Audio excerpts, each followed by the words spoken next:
And we are live here back on Facebook with our special guest, the dangerous one, Dangerous Daniel.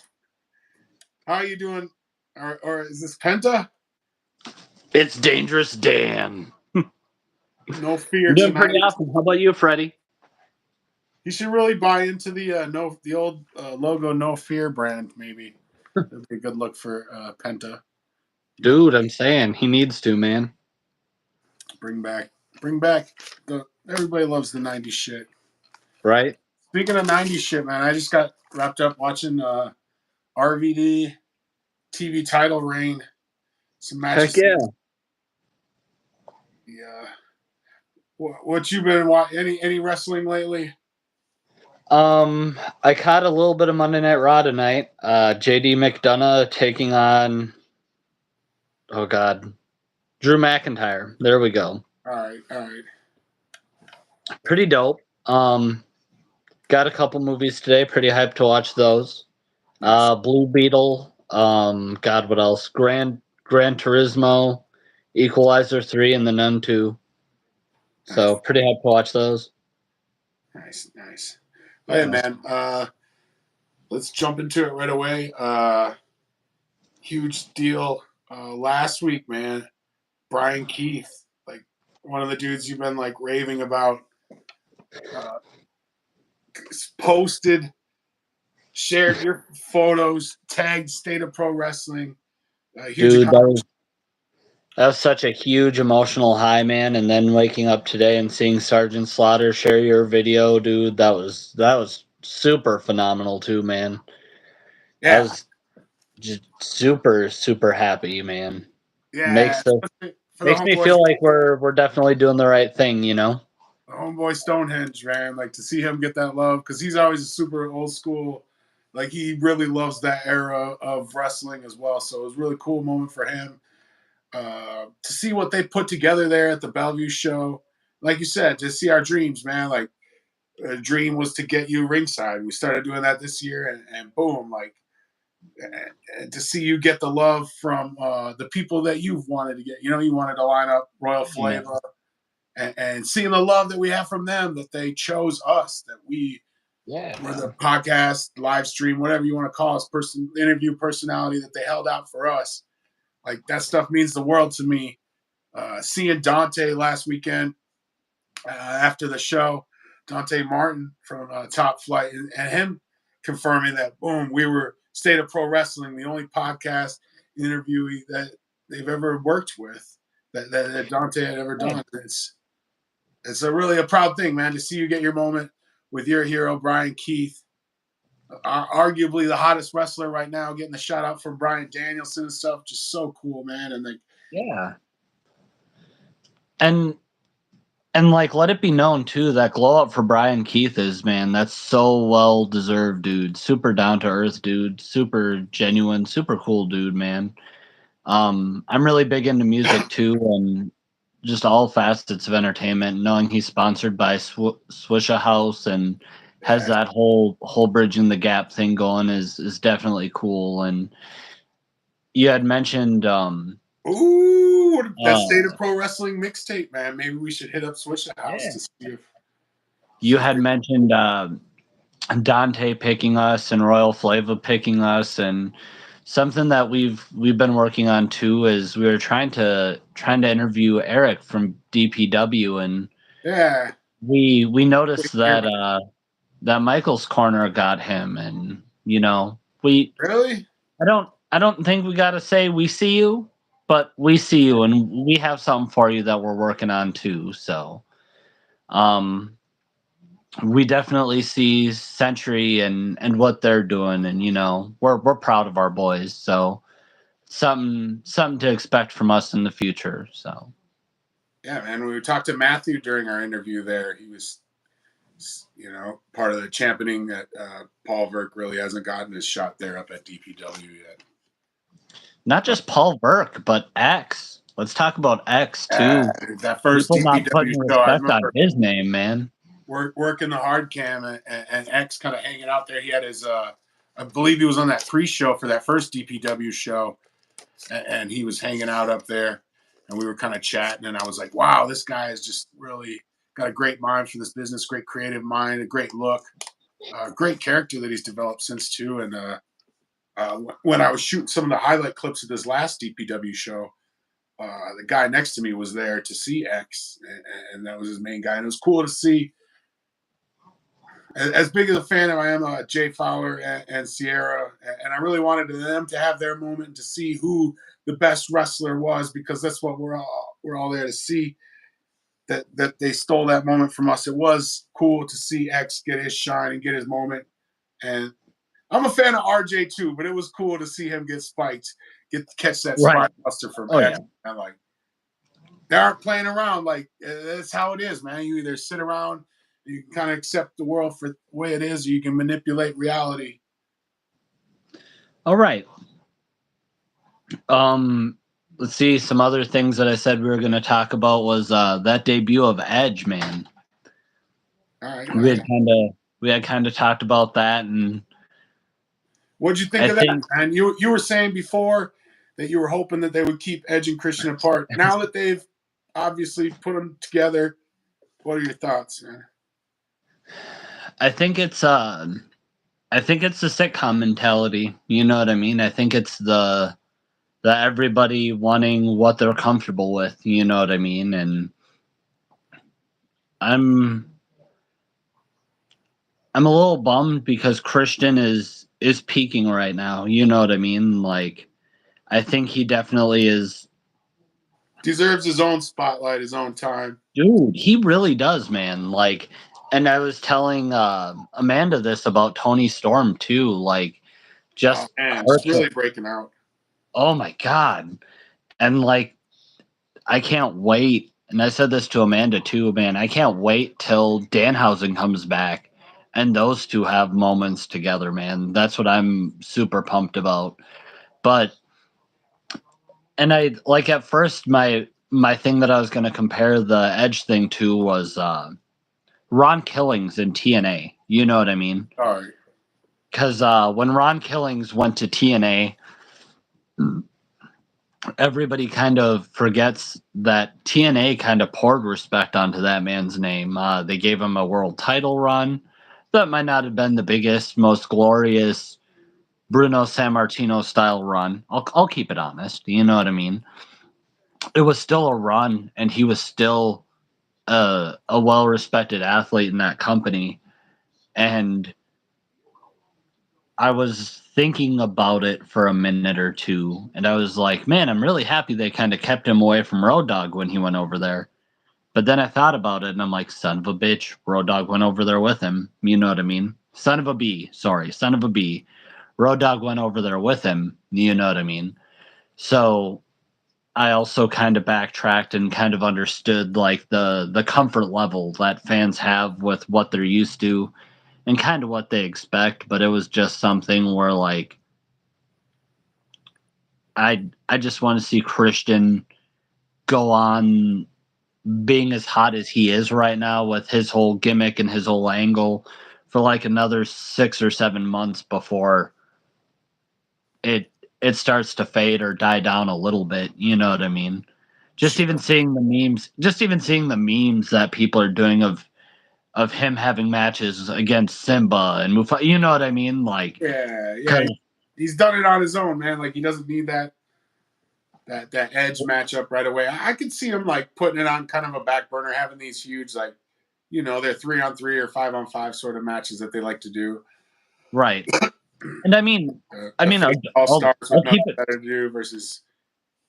I'll keep it real with you too. Like in the feud that he has going, it's cool to see Nick Wayne take the spears. You know what I mean? Because God, kid weighs about 115 pounds soaking wet. So watching him take a spear is the equivalent of watching Gary Coleman take a spear. You know what I mean? It looks like he's just getting torn right in half. R.I.P. Gary Coleman. Yeah.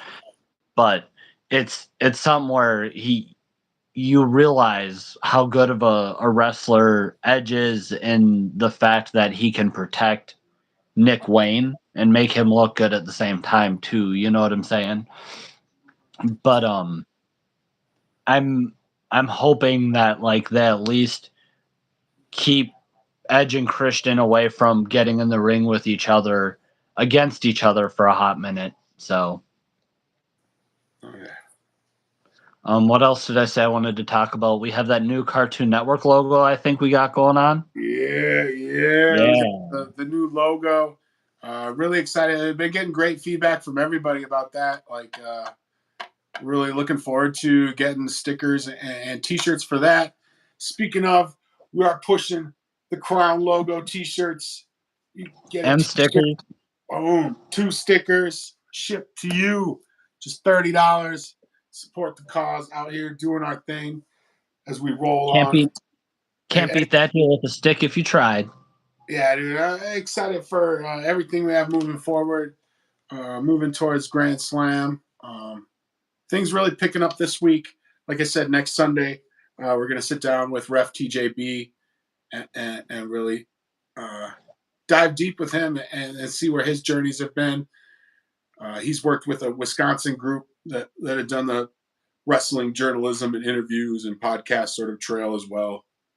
And he's been doing his own vlog on YouTube and throughout all socials. So it's been very cool to keep up and see his little blurps of the road travels. And that's something I really fucking miss, man. My heart like longs for those road trips again. So excited to get back out there.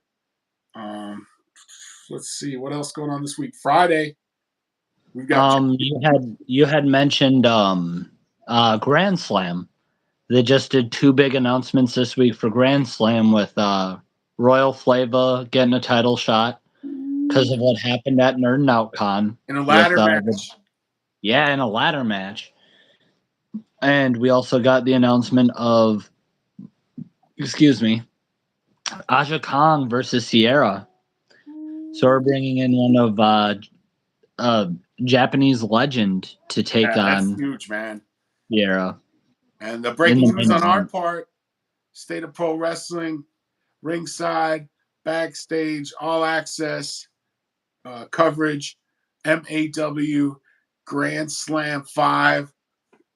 Just another honor. A great way to cap off this year, the MAW and their hugest event and everything we've done this year. And as I look back through all the years, man, as we really start putting these shows together and I think of all the promotions and people we've worked for, it's been an honor from the start. From the first time I ever met Eli, when he was telling me his little dream about MAW and showed me a few graphics and a cheap little thrown together website, little prototype website. It was cool to see how they've grown step by step. I'm looking. That was one of my favorite things that I think we got the opportunity to see was at that fan fest when we seen that poster with Kevin. Yeah. That was super, super cool. And I think that was something that we didn't really get a chance to talk about. But having them kind of have so many wrestlers over time autograph it that were present at the benefit event was super, super wild. I want to say that next time we have Kevin on and it's me, him, and you, it would be cool to talk about open streets. Me and him went to the first wrestling open streets thing. We got there a little late, so I'm not gonna critique too terribly many matches, but and it's always a cool event out there on Lindale. Again, right in front of up down, turning the streets into something really cool. Shut down the streets and have the huge street carnival and set up the ring right there in front of really cool event established. They've been doing that year after year, quite a few years now as well. Yeah. It was the usual suspects, and then we had Dax Draper, who turned out and did a really, really good job doing his thing. He's somebody that I don't think really gets talked a lot about, but his work in Ring of Honor was always, second to none, too.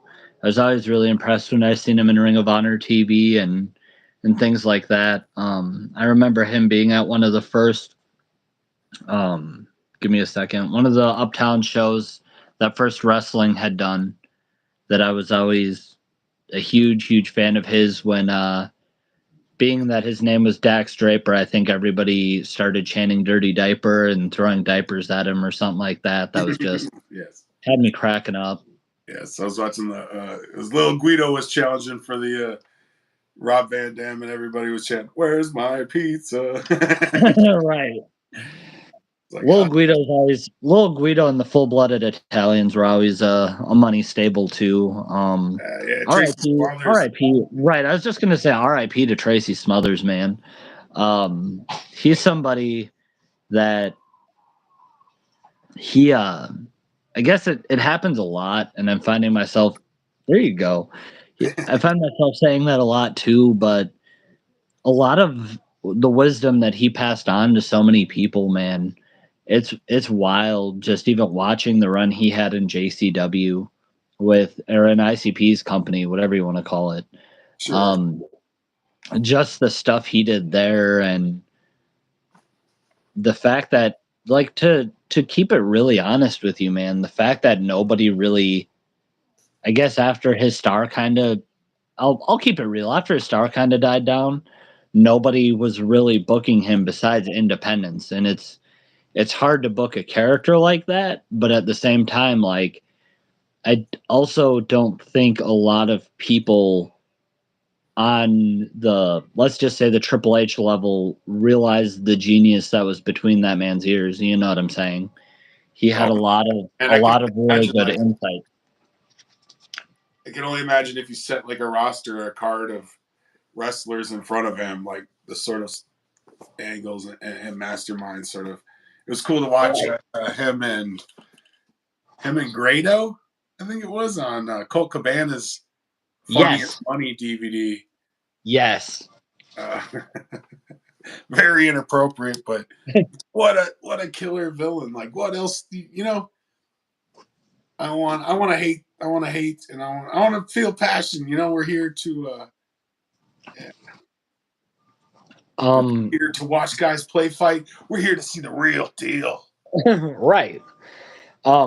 Yeah, I was Doug Tracy Smothers. They when they booked him at JCW, I think the whole angle with him was it was him and his inbred daughter, if I remember right.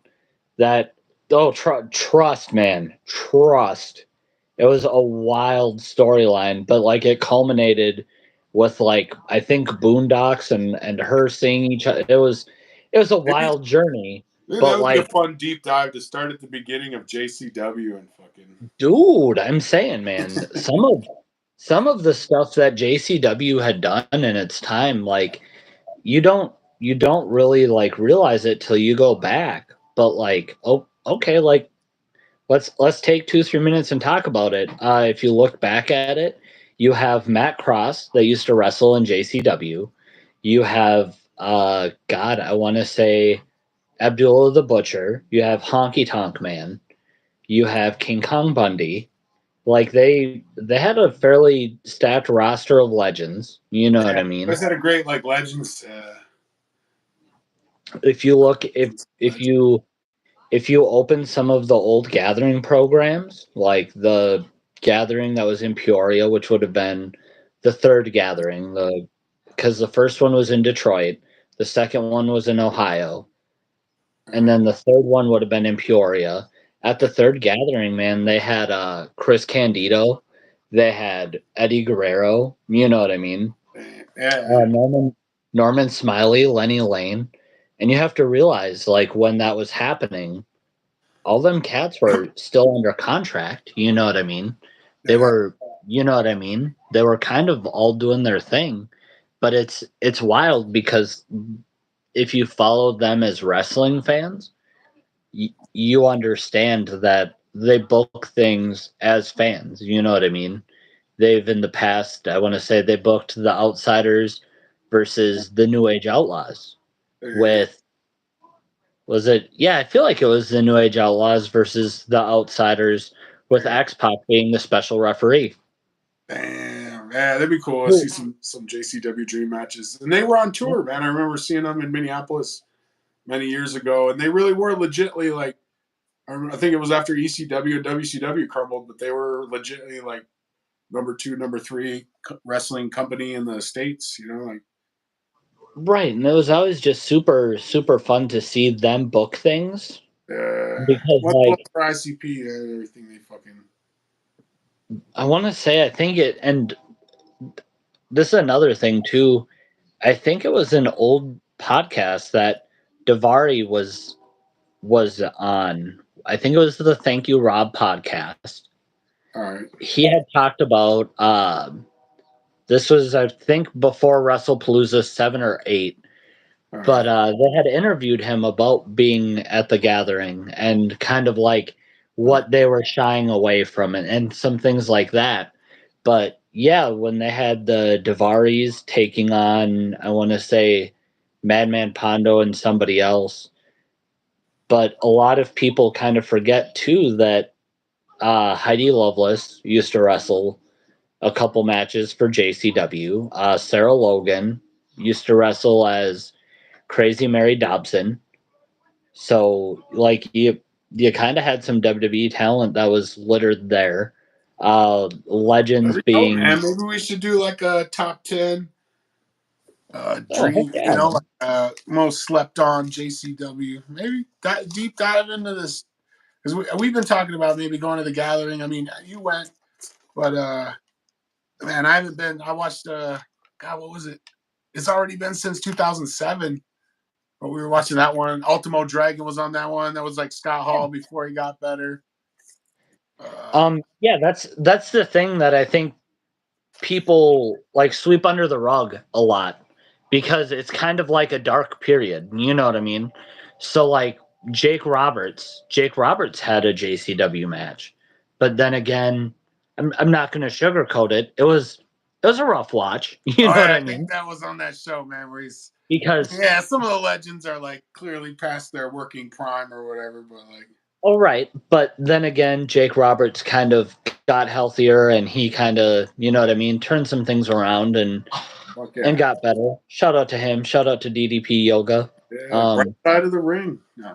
Right, right side of the ring, 100% of the time, all the time. Yeah, But that's something that, like, I don't take those things for granted either because of the fact, like, those memories are still memories. You know what I mean? oh yeah. So, let's see what else there was. I was gonna say, I think, God, Legends of Lucha Libre announced some new action figures that they were coming out with. Yeah, you sent me Those those. look, Those look pretty tight, man. That's something. ooh, That's something I'd like to see you jump on our socials and post more of. Is those sort of passions that you're into, and kind of even if you just wrote like one sentence to a paragraph or something. I think a lot of people would dig that sort of thing. Because yeah, man, you really bring some cool shit. Like I really don't care too much about that side of it. I'm not super into that side of it, but it's cool to see what you bring um, and to hear your insight on everything, man. well, usually, like, I guess you'd say with a lot of figure lines, like a lot of action figure lines, and like if you want to deep dive into action figures, get into the Major Wrestling Figure podcast. I'm not really gonna like super deep dive into the LJNs and like kind of the history of these figures because a lot of people have access to Netflix and behind the toys that made us and things like that. But Sure. the cool thing about action figures now are I feel that they're kind of being made for um like the people that collect them more. You know what I mean? The people that grew up and have money. And now people are kind of realizing like, hey, we can spend money on fun things like action figures. So most of the time, I guess what I was gonna go for is when WWE comes out with a line, they might come out with two or three people in the line that you want, but then there's kind of a lot of fluff. You know what I mean? Or like Yeah. people I want to say like oh god, there was an argument that was made by a wrestler, and I want to say at the time it might have been Mustafa Ali or something. That was like, hey man, maybe someday I can get a figure because I think one of one of the people like Nathan Gronk or the people who made a cameo for WWE got a figure before one of the actual wrestlers, and you can tell that they were a little slighted by it. But I get it; it makes sense. But with the Legends of Lucha Libre line, when they came out, their first line, I kind of looked at it and was like, okay, well, they have an easy job ahead of them because there's a bunch of luchadors that, you know what I mean, have made an impact. And the first ones they went after were Phoenix, Penta, Vampiro, Conan, Ultimo Dragon, and I want to say Taya Valkyrie. So I was like, okay, fair. You know what I mean? You kind of went for some big dogs. You know what I mean? What's next for you guys then? And then next, they wound up going after Black Taurus. They wound up going after some still pretty big name luchadors. You know what I'm saying? Uh, and then I want to say La Parca was one of them. There's like every single figure in the line has lived up to the brand of Legends of Lucha Libre. So even with these figures that just came out, you have Laredo Kid, who wrestles in TNA. If you have not gotten a chance to see Laredo Kid, he's worth a Google. He's definitely worth a Google. We caught him at the last WrestlePalooza in the World on Lucha match with Gringo Loco. God, who else was in that match? I feel like Commander, and there was one other luchador in that match that was super good. Oh yeah, I want yeah, to they really say, switched it up, man. It's been cool to see what Gringo Loco has done. Help bring all those guys along too, man. heck yeah. And then I want to say they got another figure of Taya Valkyrie. This one I think has a stapler with her. And she's kind of busted open, has some blood too. Um, this line also has another Vampiro. This one is different than the original. This one has his face painted. So I thought that was really cool. These figures look more detailed than the ones that are in the original line. Okay, The price tag will also reflect that. Most of their toys are kind of normally about $20. These ones are 40. I don't think that's they right in have. there with the elite figures and everything. That Oh right, they match kind of what AEW is doing with their $40 figures, yeah, except it's just more of the more articulated figures. You know what I mean? sure, With sure. AEW's $40 figures, you get a bunch of heads and different costumes and all kinds of stuff, where Yeah, these ones are just yeah. kind of more articulated. Got about 2 minutes, man. Any last thoughts on YouTube here before we jump over? Um, Not really a whole heck of a lot. Getting excited for Grand Slam, getting excited for Century, for DPW's next show.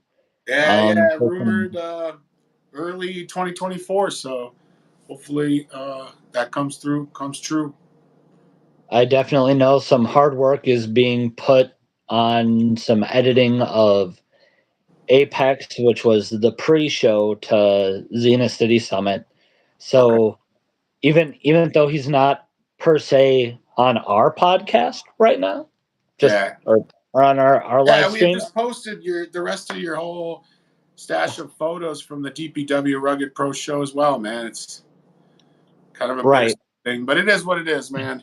I right. guess. Also on that note too, before we go, we did just upload pictures from the DPW show. We did just upload those time bomb pictures. Jump on our We Facebook page. Everything's available there. Otherwise, Yeah, we'll be slow definitely feel posting free to them onto go. Instagram. Right, feel free to go check them out. Give them some likes if you want to see any of them turned into 8x10s at future shows. Let us know.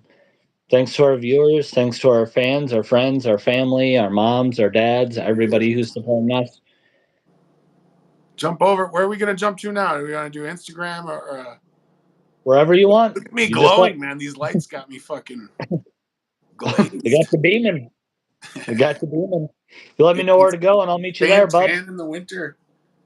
Let's jump over to Facebook and fuck around there. If y'all want to join us on Facebook, we're gonna jump over there.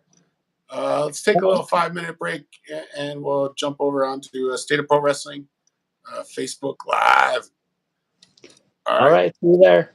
For Freddie Bye. Fredrickson. For For Dangerous Dangerous Daniel. Dano. This is Furious Freddie. The fearless Fred Fury Fredrickson. And if you're confused, that shit starts with a F.